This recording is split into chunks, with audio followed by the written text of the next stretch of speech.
to this WellSet sponsored discussion from the book, Our Moment of Choice, Evolutionary Visions and Hope for the Future, an important new book from Beyond Words, Atria Books, an imprint of Simon & Schuster. This book was created by over 40 major global thought leaders from the Evolutionary Leaders Circle, a project of the Source of Synergy Foundation. I'm Dr. Kurt Johnson, one of the editors of the book, and I'm here with Dr. David Sloan Wilson, one of the contributors. So our hope is to have a half hour of presentation from us, and then a half hour of Q&A and discussion with our Zoom audience. Now, David and I co-authored a chapter in the first circle of authors in Our Moment of Choice, the circle called Bridge Building. And in it, our article was entitled, Integrating an Evolutionary Vision of the Future with Hard Science. Among other things, it served to introduce bridging between spirit and science, echoed again in another circle of authors in the book, a circle entitled Integrating Science and Spirituality. Now, David is State University of New York Distinguished Professor of Biology and Anthropology at Binghamton University, President of the Evolution Institute, and the co-founder of prosocial.world. David has made foundational contributions to evolutionary theory, including the books Does Altruism Exist?, Evolution for Everyone, Darwin's Cathedral, and most recently, This View of Life, Completing the Darwinian Revolution. Working widely with the interspiritual and interfaith communities, prosocial.world is pioneering prosocial spirituality, combining the messages and skill sets of sacred and secular activism. Also with a doctorate in evolutionary science, I've also authored a number of well-known books across this straddle of science and spirit, notably The Coming Interspiritual Age, Nabokov's Blues, and Fine Lines. And since David's and my meeting in 2015, we've been partnering in that synergy, which also brought us together in this new book, Our Moment of Choice.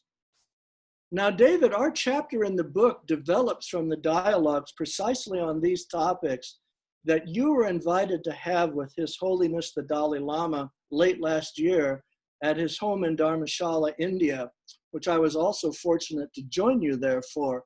So David, tell us about what your message was to His Holiness, which you framed in the context of all of your recent work and the major shifts and changes going on in recent years in evolutionary science and evolutionary theory.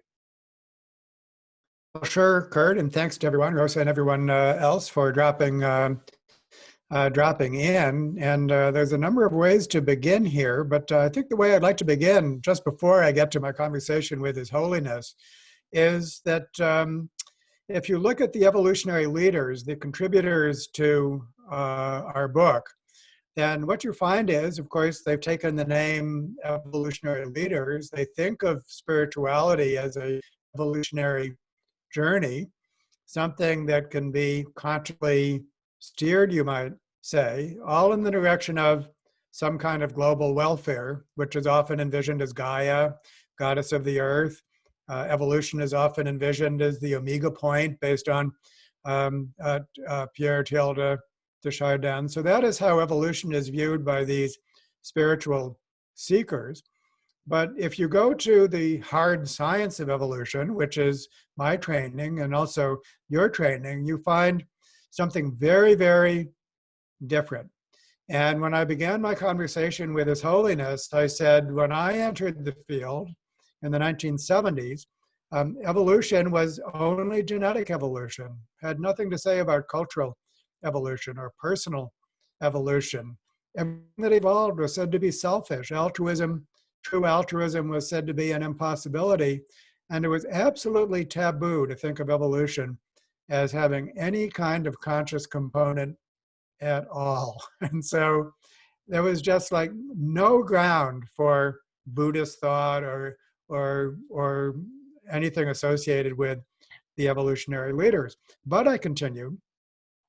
Now, today, the landscape is completely different. Now the study of evolution, the formal hard science study of evolution, has expanded to include not just genetic evolution, but also cultural evolution and personal evolution, each and every one of us being an evolutionary system capable of change, even transformational change. Now, evolutionary theory can explain not only selfishness, and of course, selfishness exists in this world, so we better be able to explain that, but do you know it can also explain why goodness exists in this world at face value? So we don't have to call everything selfish anymore. And now, especially in the case of cultural evolution and human cultural evolution, yes, it can have a conscious component and needs to. And so what this means is that the hard science of evolution has caught up, you might say, to the vision of spiritual seekers. But also has much to contribute in return. So now we're in a situation with much greater alignment between the spiritual way of thinking about evolution and the way it's studied by scientists. And this means I remember back, Kurt, to the first time we met where you said, evolutionary theory is now a wind at our backs. We're now sailing with the wind rather than against the wind. And so this is really quite important, quite an important development that's been taking place that I was able to share with His Holiness. Yeah, so David, why don't you go ahead now and tell us a bit more about your discussions with His Holiness and the ground that they covered. It was such an amazing several days of conversations. And if I'm in and out, I'm in New York, I suddenly have background noise. I'm going to be playing with that. But David, go ahead and tell us about your discussions with His Holiness. Well, one thing I had to convey, and it was quite I would say, a hard assignment, something that I prepared for months, to have a single hour to spend.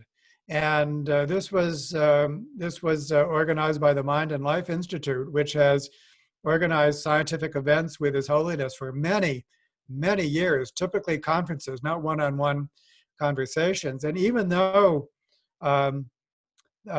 His Holiness has had so many events and is such a lover of science, which is remarkable in its own right, most of that has concerned the inner life, basically, meditational practices and the cultivation, basically, of an inner transformation.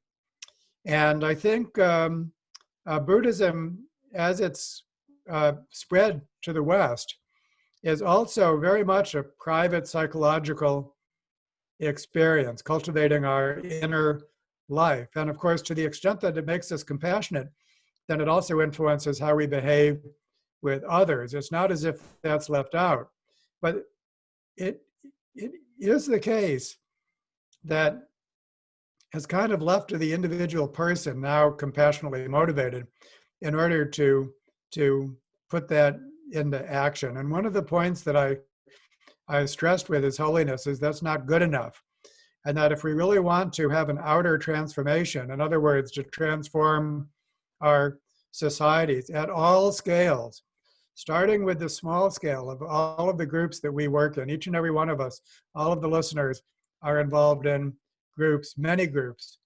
We all are, because we're a social species. In order to transform those groups to compassionate, effective groups, and then at larger scales, ultimately to the global scale, a lot of work is required to do that. A compassionate frame of mind is only the beginning.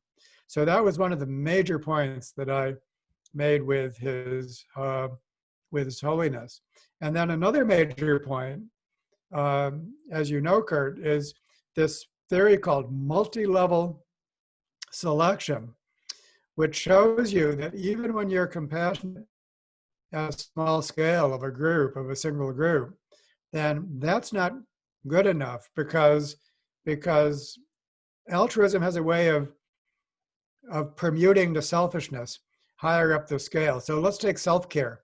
being good to yourself. That's a great thing, of course, until it turns into disruptive selfishness. Let's take caring for your family, a great thing, until it turns into nepotism. Caring for your friends, a great thing, until it turns into cronyism. Vigorous economy, that's a great thing, until it overheats the earth.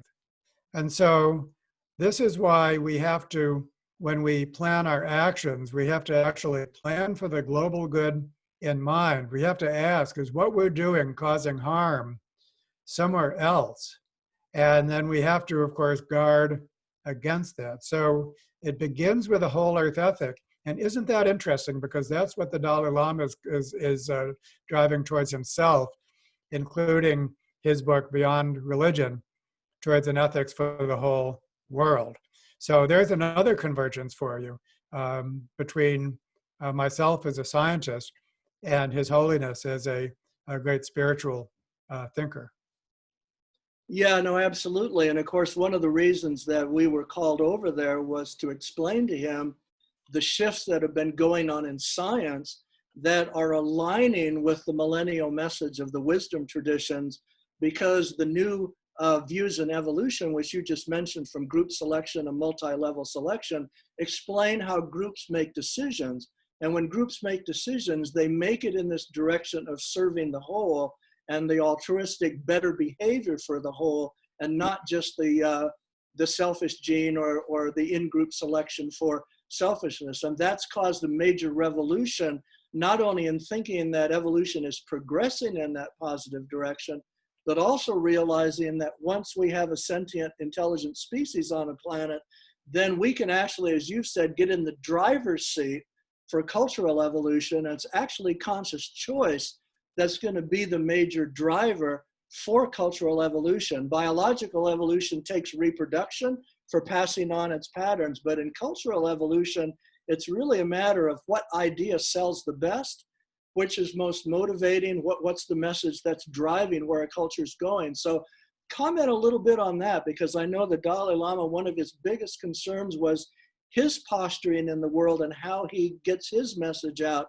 for a positive direction, which is now in line with where evolution would be also trying to go. Yeah, so I think that trying to think of exactly where to take that, Kurt. Give me a prompt for how to exactly where to take that. Well, I think, the revolution that we saw, and we've talked about this with Ken Wilber, is once evolutionary theory has decided that actually it's progressing in directions that are not only in a sentient species choice oriented, but oriented, even in your book, Does Altruism Exist? You showed that in biological populations, they'll choose what's really the best for the whole group and what's in a sense driving the good guys. So maybe the prompt is your statement with E.O. Wilson that about the relationships of groups versus in-group selection, and that all the rest is commentary. What was that new paradigm that you and E.O. Wilson were really announcing?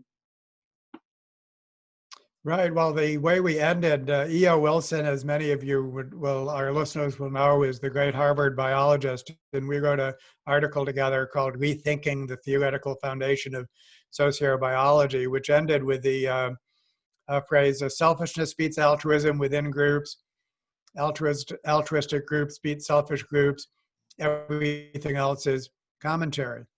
And one way that I explain that real quickly is to ask people to imagine playing the game of Monopoly. You all know how that goes. And the goal of that game is to get all the property and drive everyone else bankrupt. So that's a process of within-group competition. We have fun playing it. Now imagine playing a Monopoly tournament where the trophy goes to the team that collectively develops their property the fastest. And think about that just a little bit, and you'll see that every decision you make in a Monopoly tournament will be different than the decision you make in a single game of Monopoly. Isn't that interesting? And we're capable of doing both. And so we're capable of trying to beat out other members of our group. And when we do that, the group fails to function effectively. And we're capable of being team players, especially. So we're capable of doing that too. And they can be equally fun and fun and motivating. But the groups that work best are the ones that are actually protected against people trying to play the single game of Monopoly. Let's not leave it to chance. Let's not leave it to the goodwill of every member. Because even if most members of a group are team players, it only takes one or two to disrupt the whole thing. And another point to make, I think just important, because I work with all kinds of groups all the time. And typically what I find when a group is not working well, it's not because there's cheaters in the group. It's basically everyone is well-intentioned, but somehow they're still tripping over each other. And I think that our audience here has got to resonate with that. It's not just a matter of good intentions. Working together and cooperating and taking perspectives and shared mission, all of these things are things that need to be worked on. There needs to be a process for that. And that process exists, I think. Just as there is a process for cultivating your inner life, there is a process for cultivating your outer life. And that, I think, is provides the balance that we need. And in just a minute, I'll give you some of the ingredients for this. But let me pause, Kurt, unless you let you reflect upon some of absolutely. it. That's where we're going to go. And I want to ask you just to comment on one other thing, taking this to a big scale, because it's really so pertinent to the title of our book, Our Moment of Choice, that you've said in your conversations with the Dalai Lama and in your books that given that humanity needs to get in the driver's seat in its direction, it's got to understand that if it doesn't take that position proactively, not reactively, but proactively in driving its direction, evolution will take us someplace anyway, but it may not be the place we want to go. And we wouldn't know that until it was too late. And we saw that in hindsight. So when you and His Holiness were talking about this on a big scale, there was this real commitment, both from your science and the understanding of evolutionary principles and his gigantic global ethic to get that steering going in that common direction based on what is implicitly the same ethic for all of us. So you could comment just a bit about that? Sure, and I think it's one of these great convergences between the hard science of evolution and a great wisdom tradition such as Buddhism. So if we think of the Four Noble Truths of Buddhism, it begins, life is suffering. Life is infused with suffering. Suffering is all around us. That's the first noble truth. Second one is suffering is caused by greed, right? And so basically self-serving individuals and groups basically inflicting suffering on each other. Evolution tells us that also, that evolution doesn't make everything nice. Often it results in outcomes that benefit me but not you, us but not them, or only our short-term welfare, not our long-term welfare. And so now that sounds very bleak. What makes it less bleak is that goodness can evolve. Life is not only suffering. Goodness exists also.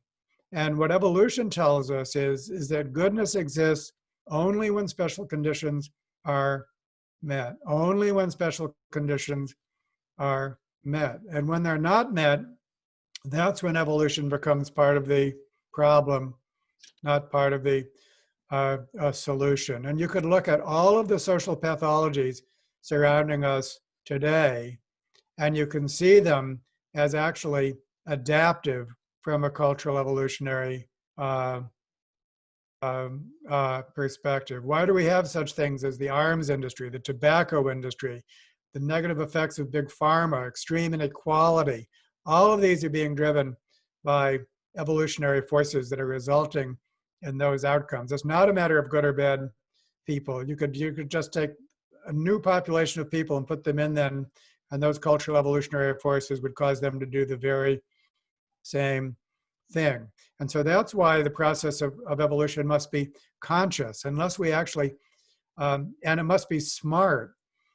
We must know enough about the evolutionary process in order to align evolutionary forces with our normative goals, because cultural evolution and our personal evolution will always take place.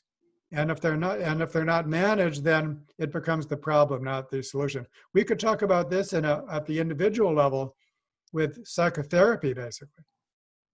Yeah, no, absolutely. And this brings us to a really great moment that you had with His Holiness, because on this thing about understanding evolutionary principles, you were really saying that science's job is to understand evolutionary principles, not in the sense of ideas where you agree or not, but actually the way natural processes is working. So either surviving and thriving, it actually relies on the fact of if you're living with those principles and if you're not. And remember, you were discussing with His Holiness about, for instance, certain things that are evolutionary principles that even native and indigenous peoples knew, like mutuality and community and reciprocity, and things that are norms in the world today that are not evolutionary principles, like greed is good and trash your environment. And a moment I remembered was when the Dalai Lama, when you were talking about this, and this is when he was in English a bit because he can do that, and he laughed and he said, yes, greed is good, not an evolutionary principle.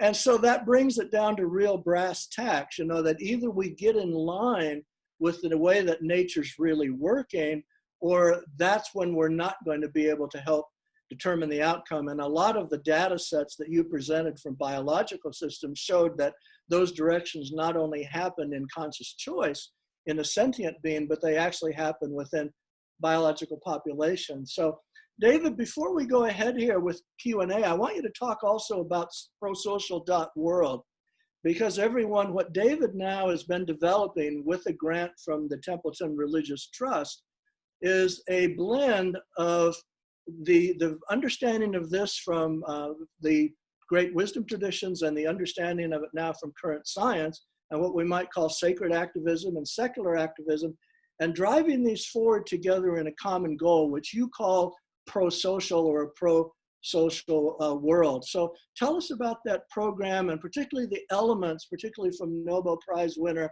Elinor Ostrom, that it involves. Great, thanks, Kurt. And there's two elements to pro-social. It's a practical change method. So basically, this is a way for any group to become involved. And when you hear me talking about groups, this is a very important insight, evolutionary insight, that throughout our history as a species, individuals never existed alone. They never existed alone. They existed as members of small and, for the most part, highly cooperative groups. And so the whole idea of the standalone individual, cost-benefit reasoning, the whole economic model, Homo economicus, is a fiction. And what that means is that we are built and designed to exist in small cooperative groups. The most healthful thing that you can do is to try to surround yourself with others doing meaningful things, for the most part, in small cooperative groups. And yet, these groups do not automatically function well. They require certain, what Elinor Ostrom, who won the Nobel Prize in 2009, called core design principles. And I'm going to quickly zip through these core design principles. Please, out there, if you have a group in mind, get a group in mind, some group that you know well, and ask yourself the question, might this group work better if it had these core design principles? So number one, a strong sense of identity and purpose. Groups need to have that they know they are a group, that is doing something important, who's in it, so on and so forth. So a strong sense of identity and purpose. Number two, proportional costs and benefits. Not sustainable for some members of the group to get the benefits and other members to support the cost. Those have to be, what you get from the group needs to be proportional to what you give. Number three, fair and inclusive decision making. Not sustainable and not fair for some members to be cut out of the decision-making process. Not only is that a recipe for unfairness, but it does not make use of the wisdom of everyone in the group.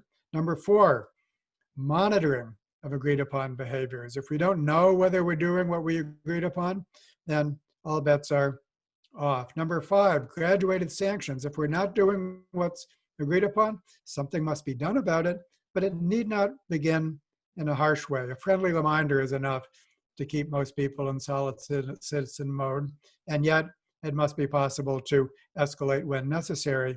And in addition, we should be praising people for their good behaviors, in addition to this escalated way of responding to bad behaviors. Number 6, fast and fair conflict resolutions. Conflict will occur, and they need to be solved in a way that's respectful of all parties. Most people in a dispute think that they have a point of view. Number 7, local autonomy. Basically, a group needs to have elbow room to do things as they think they should in order to do those other things. If they're being bossed around from without, then they can't do that. And then number 8, appropriate relations with other groups that reflect the same core design principles, which are needed to regulate between group interactions no less than within group interactions. And so even though I flew through these core design principles, I hope that you can see that in a group that implements these core design principles, it would be very difficult to play the single game of Monopoly. Just try misbehaving in a group like that. It will not work out well for you. And so these core design principles are basically stack the deck in favor of teamwork. Yeah, no, David, it's so important that we made that bridge because, again, in the book, Our Moment of Choice, and I bring it up here because of the interconnected elements in the logo, there's a whole section in here on where conscious business, social change, and conscious enterprise needs to go. Because as Steve Farrell, who you and I have been working with now with these same themes for Global Oneness Day, as he said, it's actually business and money that are driving the world. And so if business and money don't get in line with the evolutionary principles and these general ethical and moral principles, we are off the edge relative to our future. And business as usual at that level is not going to work anymore. So one of the things that's really also major in the book, along with integrating science and spirituality, bridge building, and what we've been discussing, is that message for conscious business. And I know a lot of the WellSet community is from the coaching community, the wellness community, and the well-being community. And these are all drivers of how we have a general understanding in our society of how, as they say at the UN, the world that works, for everyone. So that's really a big piece. And I know there'll probably be a discussion from the book coming up with that group that wrote about that. And certainly pro-social and its idea of pro-social behavior, or what Rayanne Eisler calls partnership behavior, is all about that when it comes to commerce, business, and economics. So David, do you want to make just a quick comment on that then before we go over and see what people would like to ask us? No, well, I think that we did a whole study comparing business groups with other kinds of groups to see whether business groups need these very same core design principles. And what that study showed very clearly was that, yes, business groups do need the same core design principles. They're no different than other groups in that regard. In fact, members of business groups need to cooperate, if anything, even more because the business environment is so competitive. But the study also showed that on average, business groups are deficient in their implementation of all 8 of the core design principles. And the biggest deficits were in local autonomy. In other words, most people are not allowed to do their jobs as they see fit. Decision-making, many people in their jobs are not part of the decision-making process. And strong sense of identity and purpose, many people in their jobs don't think that their jobs are meaningful. And so deficits in business groups, why is that? In part because of this greed is good narrative, which has been so prominent during the last really 70 years. This mysterious idea is that if we all try to just maximize our self-interest, such as making as much money as possible for ourselves, or firms maximizing their profits, then this is somehow going to be led as if by an invisible hand to benefit the common good. So the theory decides what we can see. And this narrative, this greed is good narrative, has been tremendously destructive in misleading business people into doing things in a way which is destructive to their own interests. Absolutely, absolutely remarkable. Yeah, and this is so great because it circles back then to what you had emphasized to His Holiness about evolutionary principles, that evolutionary principles are not like political propaganda or politics where you get an idea out there and you want people to agree with it. They're not, evolutionary principles are not ideas that you agree with or not. They're actually an understanding of the way process works. And the globe now, again, in this our moment of choice at a global level, we're at that point where either we solve these issues at a global level where we're in sync with evolutionary principles, or actually without knowing it, we're going to go off the edge, or as you said, evolution will take us someplace that we don't want to go, but we won't see it until it's too late. So Right. it's 2:02. Let's see whether Rosa has people who'd like to ask questions from chat or directly, and then we can also revert to chatting again before we close out. So over to Rosa.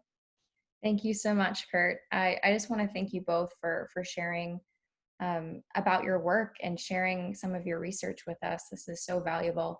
And I want to, turn over to the audience. This is our Q&A time. So if you have any questions for either of our presenters today, feel free to use the chat box, or you can also come off your camera and audio if you'd like to ask a question. I'd like to invite you to do that now. And I think I'll start us off with a question that came to mind, which is, in the United States, we are a Western culture, we're a Western society, and sometimes we're labeled as an individualistic society. What are the first steps that we can take as an individualistic society to embody some of the pro-social core design principles to tackle a crisis like climate change that is affecting all of us across all boundaries? Yeah, I'm going to throw that to David, but with just an interesting preface. And that is, you may or may not be aware that we've gone through about a good half a century of what's called the East-West dialogue, which was the dialogue between Eastern thought and Western thought. And that was followed by the North-South dialogue, which is the dialogue between first world peoples and indigenous peoples relative to, to what we hold in worldview. So this has been a process of blending. Now, there's a great metaphor from Sri Aurobindo where he says that if we looked at a necklace, the Eastern traditions are like the string in the necklace, and the Western traditions are like the individual beads that are in the necklace. And the difference has been that the attention has gone in the East toward the string that holds everything together, and the attention in the West has gone to the autonomy of each bead. And this is a gigantic synthesis that's happening on a global level now. So given that and how pro-social then has arisen as a vanguard for that in science, to throw that then over to David. Yeah, and it's so interesting and complicated, by the way.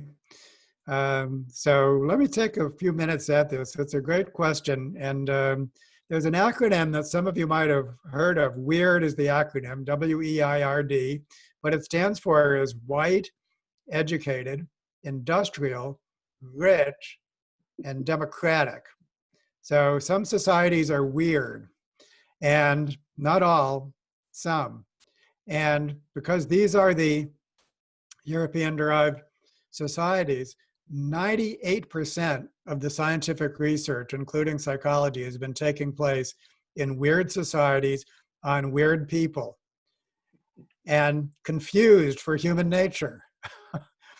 And so only now are we discovering that weird people are in many ways outliers, not representative of human nature, not representative of full cultural diversity. And that distinction that you made, Kurt, very poetically by distinguishing between the whole necklace and each and every bead, and the fact that Asian thought, for example, is more holistic than a Western thought. It's absolutely true. There's a fascinating literature on it.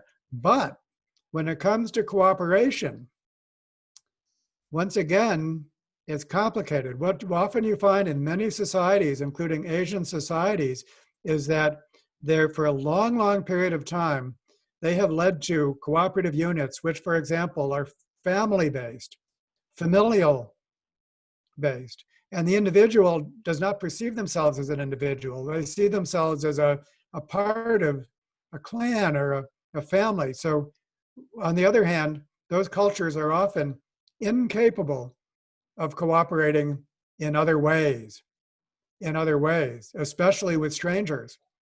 And so if you look at market economies, what you find is, on one hand, they're atomistic, individualistic, but on the other hand, they allow people to cooperate with total strangers, as opposed to some other social system. And so it's very complicated. And at the end of the day, I think whatever culture, first of all, we need to broaden our views of cultures, what it means to be human. And we need to study all people, not just weird people. And so that's a great thing, to be more inclusive and to appreciate cultural diversity. But then each and every culture, no matter what their starting point, needs to evolve in order to adapt to our modern age, basically global cooperation, a global superorganism, you might say. That's new on the face of the earth. And so every culture, every person, every culture has evolving to do. And that, once again, needs to be a conscious process. Yeah, absolutely, David. And I'll throw it back to Rosa now, but just with the added comment that what is added to that complexity, and Gene Houston talks about it again in Our Moment of Choice, is that all of these cultures also have archetypes that are built into how people, just how they operate in the sense of as a human being or as a community member. And these are also trying to meld at a global level. You have to think that any planet anywhere in the universe that had intelligent life at some point has to go through this transition. They may make it and they may not. So that's a major topic. So Rosa, back to you. Thank you so much, David, for that reflection, and also Kurt, thank you. We have a few questions here in the chat that I'm going to read aloud. At the beginning of this discussion, it was mentioned that millennial cultures and beliefs are aligning with that of science integrating with spirituality. What are some of these cultures and beliefs that you are seeing? Do you think that this will continue in younger generations? Well, Kurt, I'll start that one. You know, I think the answer to that is a big yes. And it's on a couple levels, because the millennial generation, the most current generation now, has two things going for it. As Ken Wilber says, it has all the wisdom resources of the world through all history all on the table. They're all there available through the internet and other sources, and we can draw from all of that. But there's something else going on, and that's a deeper spiritual thing. Now, this in a way is hypothetical, but there are many ways you could look at it psychologically and spiritually, and that is that unless most younger people have been told oppositely by a worldview that they've been taught, either in church or wherever, they know in their core about holism, and they know about mutuality, and they know about reciprocity, and they know about sharing and compassion and kindness, because they know that when they experience it, the big word for them is community. And community is more important to younger people now than ideas. And authenticity is found in community and its authenticity more than in ideas. And that's a very innate thing that's going on in younger people, which I find really hopeful. And I'm sure that David's run across this in his work as well. So David? Well, I'm going to actually be a bit of a curmudgeon on this topic, if you don't mind. And in the following way, it's, I think, very important not to romanticize certain things. For example, not to romanticize traditional cultures. I think, and from an evolutionary perspective, and also from any kind of scholarly perspective, when you look at cultures around the world, those very diverse cultures that I was referring to, you don't find noble savages. Very often what you find in cultures that warred with other cultures, in many, many cultures, the word for our people is human. If you weren't part of your tribe, then you weren't even regarded as a human. Not all indigenous cultures are respectful of their environments. There's many cultures in which slash and burn cultures, people would actually degrade their environment and then move on because they could do so. They had not, population sizes were lower. Why conserve when you can just exploit and move on? Now, when in preparation for my conversation with His Holiness, I read the history of Tibet and Tibetan Buddhism, the 2,500-year history, nothing but incessant warfare at various scales. And Tibetan Buddhism evolved against the background of a feudal society and never challenged the structure of the feudal society, was frankly sexist in terms of its attitudes towards women. And we should expect nothing less. And so the idea that there's some kind of nobility out there is one of the things. I mean, there is nobility out there, but only when the evolutionary pressures have been selecting for it, as we have said before. And so we have to be very careful not to romanticize. And then that, I feel, extends to romanticizing youth. Young people, of course, have that energy. They're at the dawn of their adult lives. Probably they're more optimistic, and so on and so forth. But if we're going to change as fast as we need to, it has to be in all sectors. In all sectors, we have to be reaching the CEOs of major corporations and the people that have the power in the society. We have to work on them just as much as the young people. So that might not be the answer that you suggested, but I think that it's a very important, kind of a blunt, realist point to get across, is that all of us need to be working. And to defer to young people, I think, in some ways is a cop-out. So there you have my curmudgeonly answer to that question.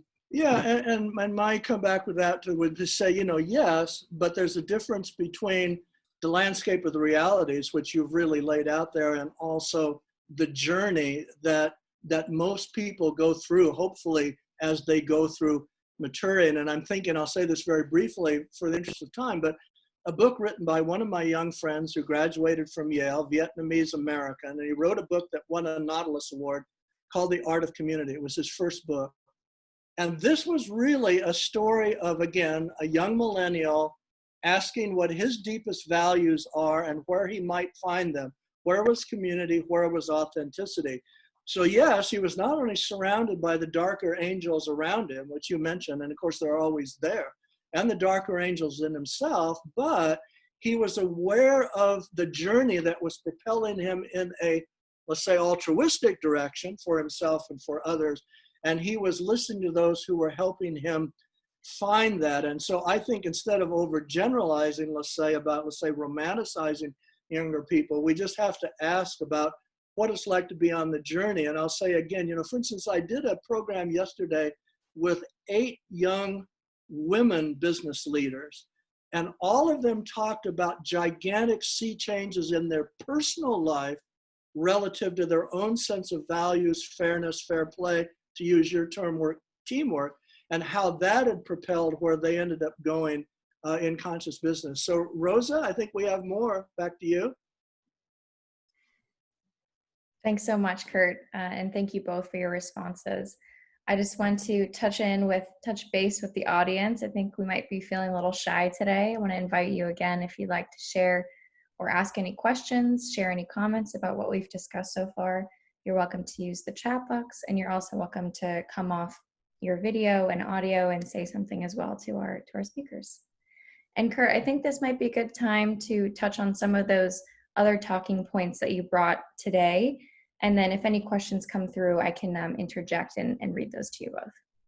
Yeah, absolutely. So we actually touched on the 2 that I had, but we can be adventurous here and go far Well, I afield. have one. I have Yeah, one, David, Kurt, that go. I want to touch upon because I've mentioned one of the components of pro-social, these 8 core design principles, but there's another one having to do with flexibility, psychological flexibility, and adaptability, and just having an aspiration, whether it's a group that wants to adopt these core design principles or an individual who aspires to do anything, is not enough. I like to say that every year we make our New Year's resolutions, and every year we typically fail to um, keep them. So why is it that we have these aspirations, and why is it that they're so hard to achieve? And is there anything that we can do about that? And the answer is there is something we can do about that, and that various therapeutic and training methods have been developed, including mindfulness-based methods, which are very similar and in some cases derived directly from spiritual and meditational practices.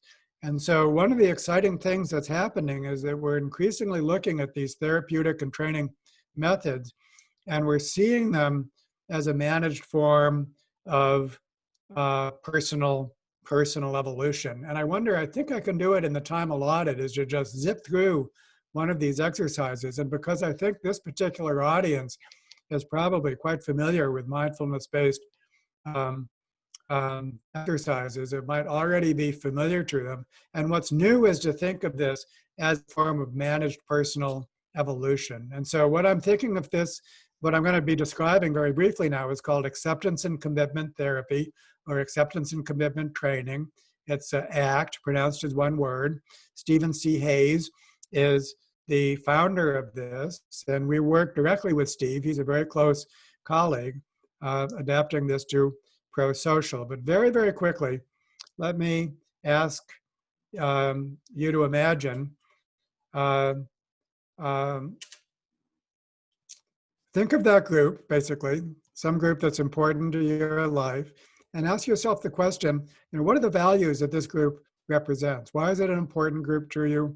Why is it worth being in this group? What are the positive values that it represents?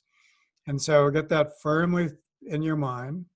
And then step 2, how would you behave to manifest those values? What would you actually do in order to achieve with this group what their values represent to you? So now you have a set of behaviors that you aspire to do in order to achieve the positive values of the group.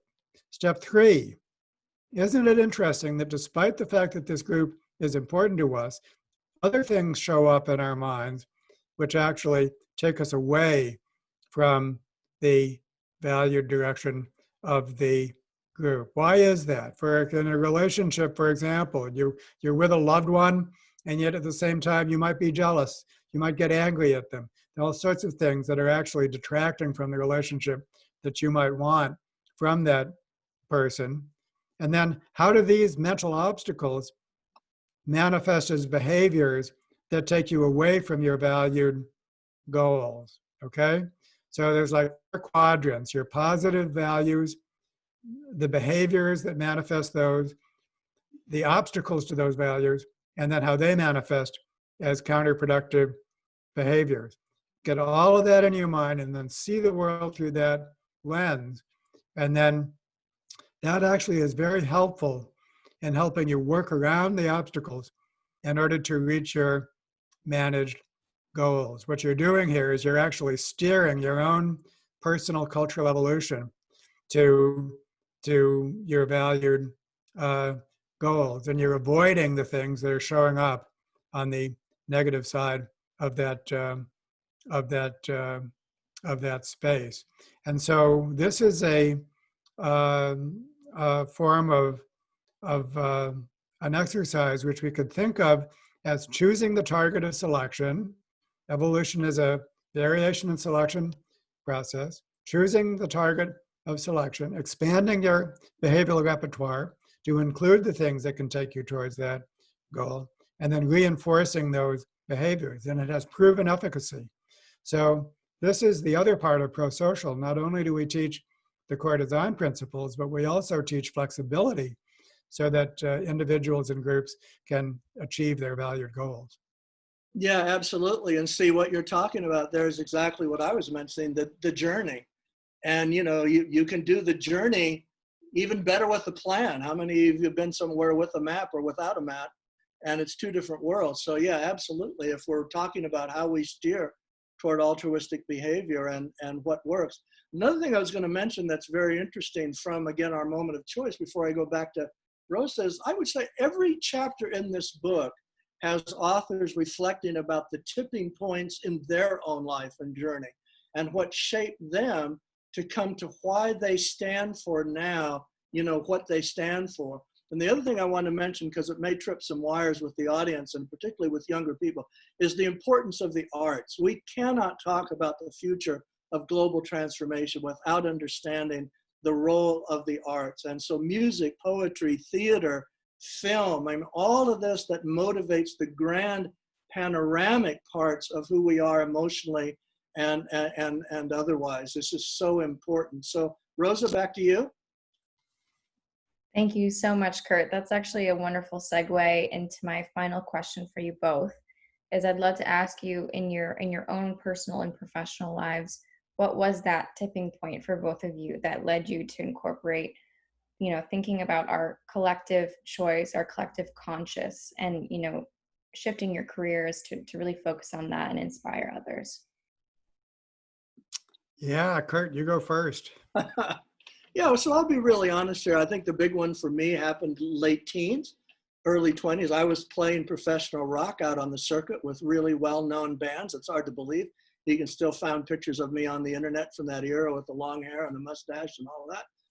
But I came to a crisis point in the sense of knowing who I was and everything that was going on around me relative to complexity, love, sensitivity, blah, blah, blah. And I realized that if I didn't make an inner journey to understand the internal apparatus, I was in serious, serious trouble. And so I actually went the route of combining the assets of psychology and psychiatry along with spiritual practice in a deep way, which again are left hand and right hand.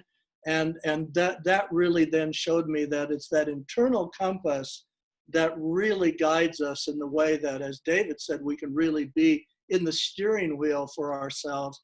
That was the big tipping point for me. And since getting stable after that, then I've been just on a journey of service and creating lots of hopefully great products for a better world. So David, over to you.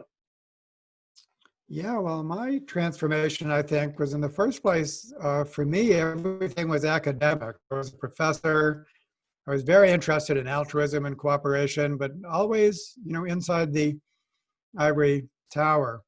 And then my transformation was like, I'll describe two steps. One was when I decided I really want to study this in the real world. If I'm studying like the evolutionary contest between altruism and selfishness, please let me do this in the real world. And so I started to work with my city as my field site, and I worked with the school system, and I studied individual differences in pro-sociality in this public school children. And that was just so exciting to actually begin to study this in the real world. And then the next step was when I met Kurt, because up until then, I had been studying religion and spirituality, again, as an academic and in the real world. I mean, I was studying all of the religious congregations in my city of Binghamton, all 100 of them, and having a good time doing that. But one of the pastors that I was working with said, "Oh, I want to get Kurt Johnson here to talk about inner spirituality." And so Kurt came to Binghamton, and we bonded immediately. And in Kurt, there was somebody who not only had a PhD in evolution the way I did, but he actually lived spirituality, as he just described, as an ordained Christian monk. Is that right, Kurt? That you and so you really had a foot in both worlds. And so thanks to you, I was able to bridge that world and actually begin practicing spirituality more than I had before, experientially. And that was a a great event in my life. And so now, with pro-social spirituality, one thing we say is that it stands on four legs like a strong table. There's a science leg, there's a spirituality leg, there's an arts leg, which you just emphasized, and there's a technology leg. Science, spirituality, art, technology. That's the table that we're building. Yeah, no, absolutely. And before we go back to Rosa, I just wanted to, throw it back to you and thank you as well in my life, because you're the person with your work, with the revolution in group and multi-level selection, that really then aligned where evolutionary theory was going with what we would understand innately in the heart. And I remember there's a movie about you where you were asked, why did you hold out for group selection and multi-level selection when it was considered abject heresy? And you made a comment that any other view would have been counterintuitive to how you felt as a human being, and also your relationship to nature as a child. And I thought, wow, that's the heart speaking as a compass again. And so David, also in my life, and testifying why you and I do so much together, you're adding that scientific component to this positive direction has just been huge. And I think that's why, if I may brag for you, when Jonathan Haidt introduced you in New York to a huge audience, he said that David might be called the most famous evolutionary biologist in the world. Not that many people could point to a paradigm in science and say, I did that. But of course, you wouldn't say it in that way. But back to Rosa. Well, I feel very grateful to hear from both of you about your stories and what shaped you. And I think it's wonderful that you've both played such an intertwined role in each other's lives and your careers. It's wonderful to see. We have one more question that came in from Kelly, and this is for you, David. She asked if she would love to hear a real life example of the ACT steps that you shared. Of the ACT steps that you shared. A real life example? Oh gosh, let me just think about that. I'll give you two from the recent literature, and everyone can Google Stephen C. Hayes. His newest book is called The Liberated Mind, How to Pivot Towards What Matters. That's what you can learn. He has a very well done online course called ACT Immersion. And this is so science-based. I mean, there's been so many excellent studies on this. I'll quickly rattle off. Do I have time, Rosa, to quickly rattle off three? It'll take 1 minute or two. Is that okay? Yes, absolutely. Take the time. Okay, in one study done in Switzerland, there was a study of the general population, and they were able to measure this psychological flexibility, which is this key skill to be flexible, adaptable. And that's what ACT teaches, is flexibility.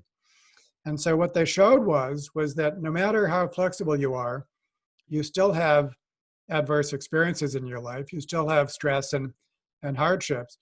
If you're not flexible, then those hardships actually impact your mental health. If you are flexible, they don't. Flexibility acts as what they call a moderating variable.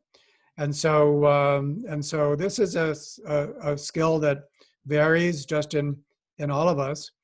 And if you don't have it, you can get it. So, and if you get it, then that will alleviate the stresses in your life. They might not go away. You still might have stressful events in your life, but they will not impact your mental health. And there was a very excellent study showing that. Number two, a form of ACT that's delivered online. It's an app basically, and it helps people avoid pain management and opioids. Isn't that amazing? In an app.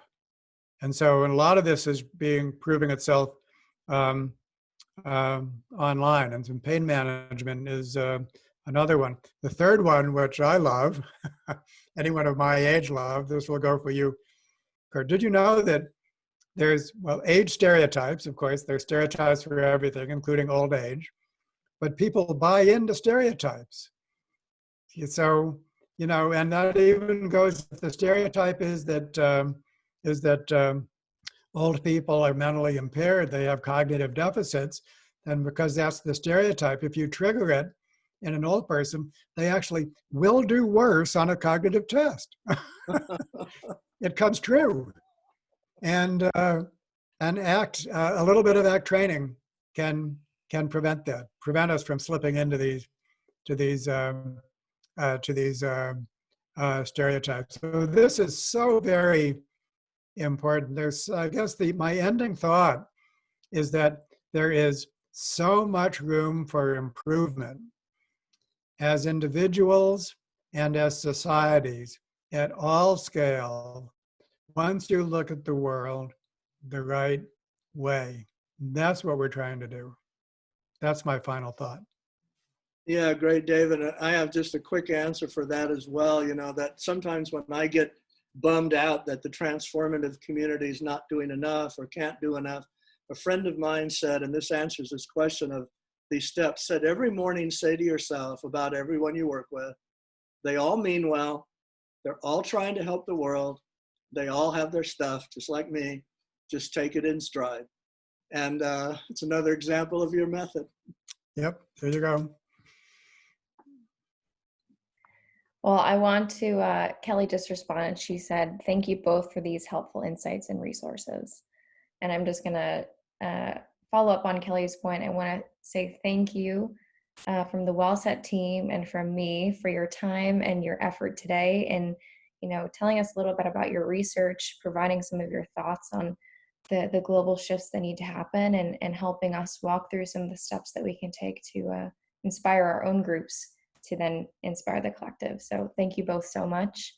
Thank you, Rosa, and remind everybody on this program to check out www.ourmomentofchoice.com, because the landscape in this book is, Greg Braden said, 550 years combined years of life experience in this book. So absolutely incredible. And I want to thank Our Moment of Choice for being our partners today. We're so excited to be supporting this book. It's incredible, and WellSet completely agrees that we need to shift into this conscious awareness to uplift the global community and move forward in a positive direction. So thank you both. Thank you, Brenna. She's also on the call. She's helped to organize this. And I want to wish you both a wonderful rest of your day. Thank you everyone so much who chimed in with some questions, for participating, for being engaged. And have a wonderful rest of your week, everyone. Thank you very much. Take care. Bye-bye.